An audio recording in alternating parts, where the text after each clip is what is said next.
প্রদর্শক দেশগাঁও সরাসরি সম্প্রচারে আমি আপনাদের স্বাগত জানাচ্ছি।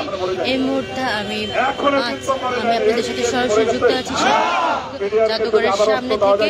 প্রদর্শক আপনারা দেখতে পাচ্ছেন বিডিআরের সদস্যরা এখানে অবস্থান কর্মসূচি পালন করছেন। তাদের ৩ দফা দাবিতেই তারা এখানে অবস্থান পালন করছেন এবং সরকারকে 12টা পর্যন্ত আলটিমেটাম দিয়েছেন। সরকার যদি তাদের দাবি মেনে না নেয় তাহলে তারা 12টা 5-এ এখান থেকে যমুনার অভিমুখে যাত্রা শুরু করবে। পূর্বের বিচার অক্ষুণ্ণ রেখে উমধারা লাগিয়ে দিয়েছে যাতে আপনার বিচারটা আর এই যে একটা স্বচ্ছ জুলাইয়ের অভ্যুত্থানের পরে যে স্বচ্ছ একটা তদন্ত কমিশন গঠন করেছে, এই গঠনের মাধ্যমে যেন আপনার বিচারটা করা হয়। তার এই উমধারাটা না, এটা দাদাবাবুদের, এটা তো দাদাবাবুদের, এটা পরিকল্পিত।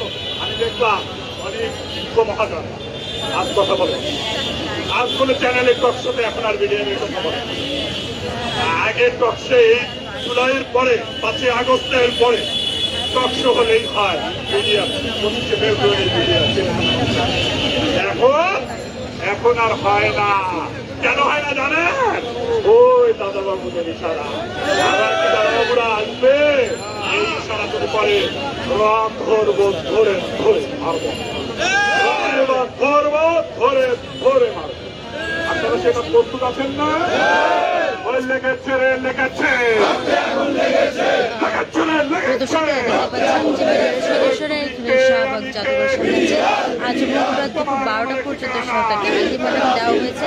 যদি 12টার ভেতর তাদের দাবি পূরণ না হয় 12টা 5 মিনিটের শাহবাগ জাতীয় জাদুঘরের সামনে থেকে যমুনা অভিমুখে পদযাত্রা করবে চাকরি হারানো বিডিআর সদস্যরা।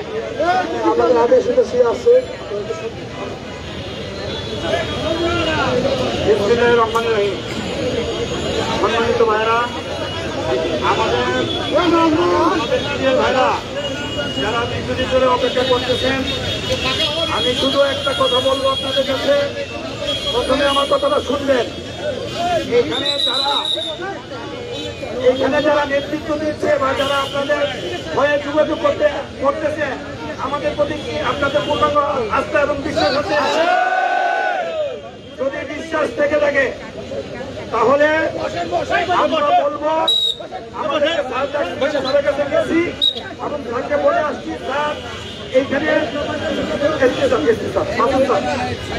ডাক্তার বলছি এখানে আমরা শান্তিপূর্ণ অবস্থান আমরা আছি, থাকবো। আপনারা কি শান্তিপূর্ণভাবে থাকতে পারবেন? আমরা পরবর্তী আদেশ না দেওয়া পর্যন্ত থাকতে পারবেন? ইনশাআল্লাহ। আমাদের মূল আলোচনার বিষয়বস্তু আমরা কি করে আসছি আমাদের সভাপতির মুখ থেকে শুনবেন, কিন্তু তার আগে বলবো আপনারা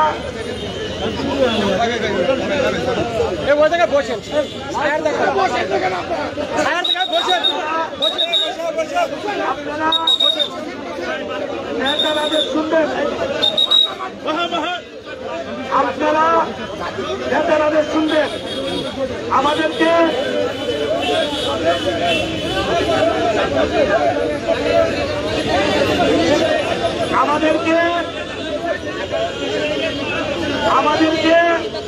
আর যে প্রতিশ্রুতি দিয়েছিলেন স্বরাষ্ট্র উপদেষ্টা মহোদয়ের কাছে মহাধারা বাতিল করে আমাদের চাকরিতে পুনর্ভাবে যে সিদ্ধান্তটা আমরা পাই নাই, সেই সিদ্ধান্তের জন্য ওখান থেকে খবর এসেছে আমরা ওই সিদ্ধান্তের ব্যাপারে একটা কিছু করতে যাচ্ছি, যেটা আমাদের সভাপতি সাহেব নিজের মুখ দিয়ে বলবেন।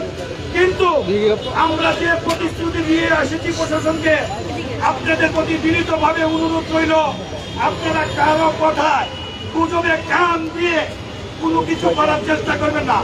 যদি করেন আমরা এই নেতৃবৃন্দ আপনাদের কাছ থেকে সরে যাব। সবাই শান্তিপূর্ণ অবস্থান করবেন এবং আমাদের সর্বশেষ যে মেইন ঘোষণাটুকু আমি সভাপতি সাহেব দিবেন।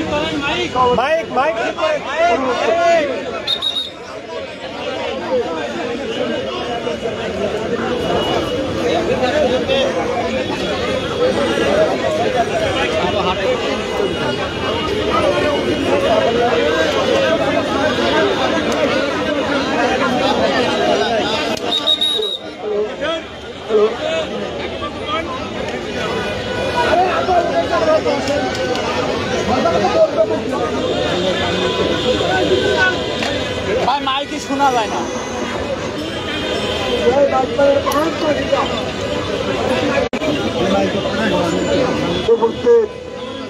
মিডিয়া, ইলেকট্রিক মিডিয়া এবং আমাদের সকল ক্ষতিগ্রস্ত মিডিয়ার সদস্য এবং আমাদের সন্তান এবং জেলবন্ধু পরিবার, আসসালামু আলাইকুম ওয়া রাহমাতুল্লাহ।